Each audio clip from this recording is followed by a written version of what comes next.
Hi guys, so this video here is taken from a full course on building a track from scratch in Logic. You'll be able to watch all of the Logic related videos for the course on YouTube. There will be a link to the playlist below for you. But in this course, we're basically building this whole track from scratch.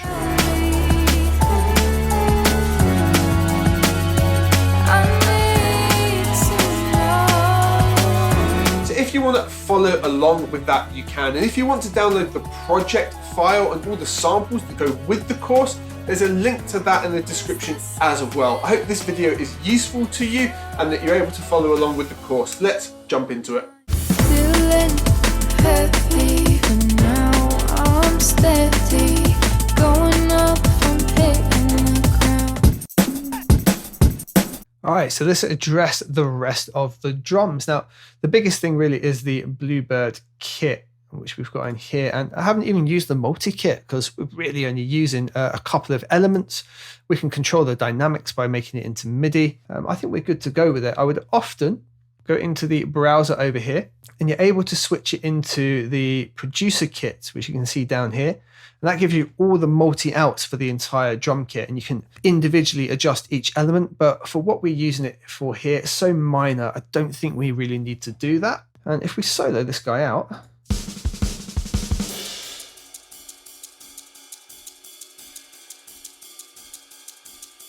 I think what we'll do is we are going to split that roll out so it's got its own thing. So we're going to just Command D the channel just here. I mean, if it was audio, I'd just cut it out, but we're going to take this bit here and drop it down here. And that's probably the only change I'm going to have to make.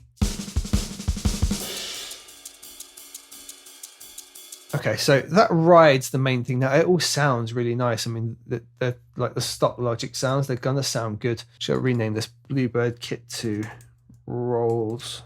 You know, it doesn't really need anything doing to it, but I'm going to have a look at it with the EQ. They put like room mics and stuff in to give it a feel, so it might have some dodgy low end that we don't need.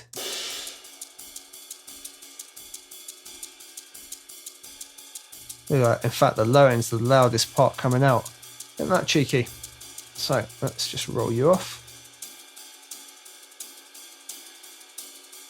Isn't it mad how that sounds super loud as well, but we can't see anything in here? You know, that is the nature of having the compressor afterwards that's slamming it and put on hard distortion. Check this out. There's nothing really going on, but we got loads of level because it's being distorted.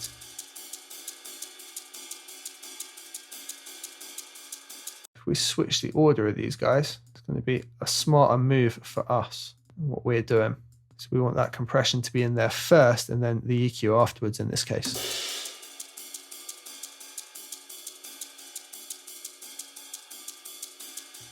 Okay, so we're just going to sweep through.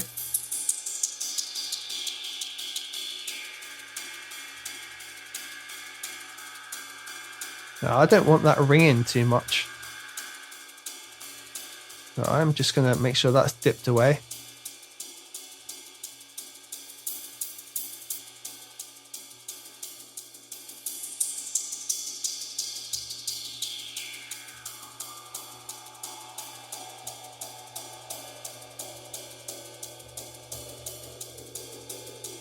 And that's kind of boxy there.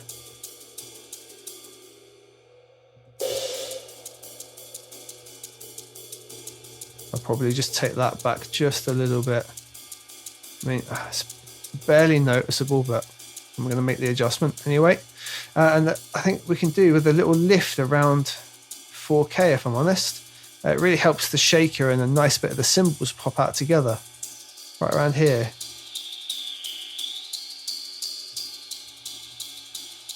Right around there, look.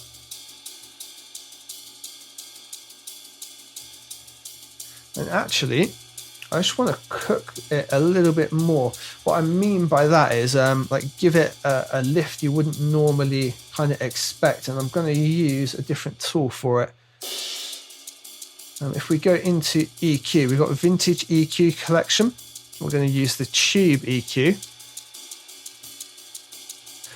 This is an emulation of a Pultec. I actually really love my UAD one, but at least we've got an option in Logic. It's not my favorite, but it will do the job in a pinch. So on the high boost, what we need to do is set the high bandwidth to be kind of wide.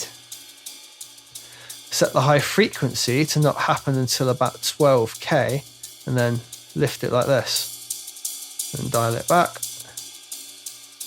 And then we set the high attenuation to about 10K.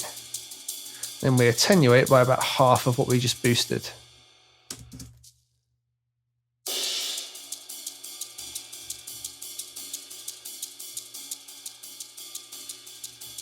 All it does is lift up that shine. Might be too much, but at the moment I like the way it sounds. Yeah, too much. I'll dial you back to about 4.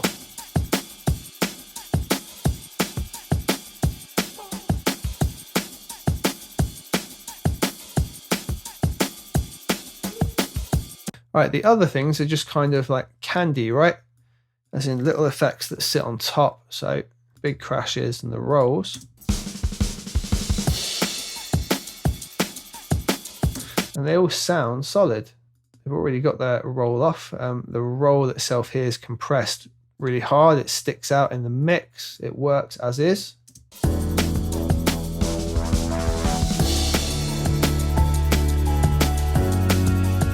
If anything, it can maybe come up to 0.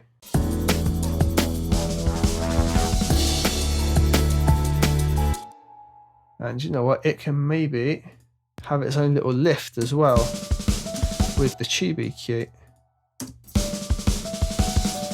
We'll bring it back to about 6K though.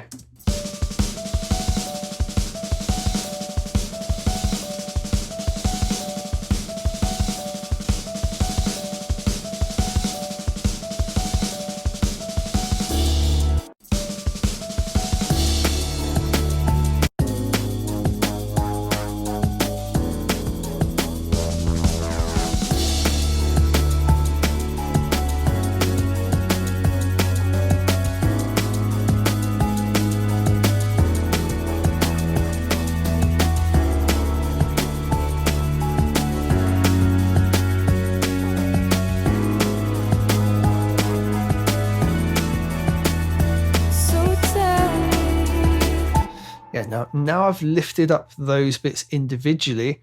I don't think we need that overall big boost on the bus just here. I think we can dial that back just a couple of dB. I think it still needs to be there to a degree to lift everything up.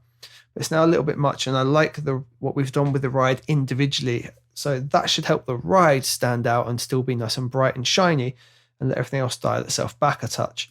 So I think we can probably just double click. Instead of having that at plus 3.5, can probably just have it at about 2.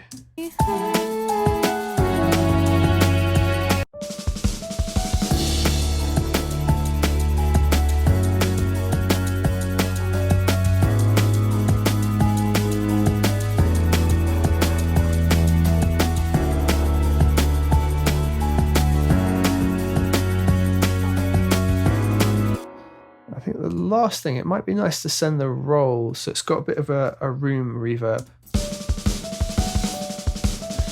It's going to bus 1 currently. The others are there as well. What's it like with a full amount? Clearly way too much, but if we dial it back by about 12 dB-ish.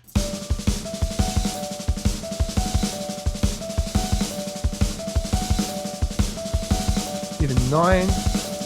That gives it more of a natural feel. I like the way it peels off as well. Let's try it out.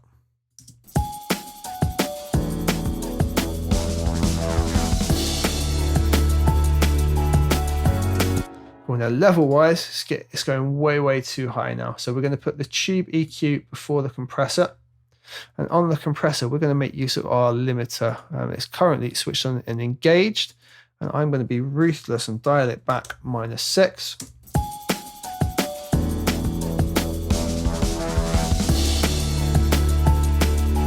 Now notice it's not a hard limiter like you'd expect. It's still dependent on the settings and the feed into it. So -6 was just enough to get away with it there.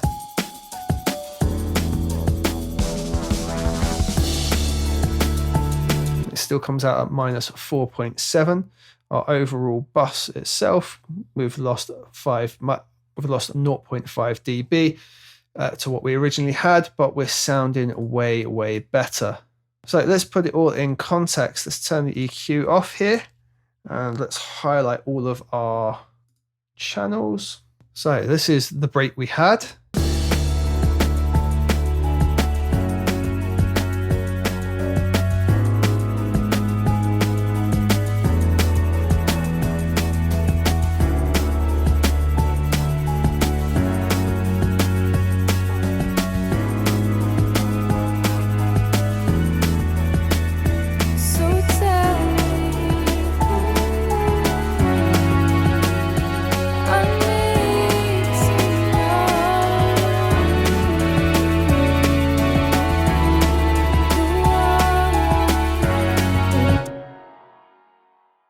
So here's the break we had.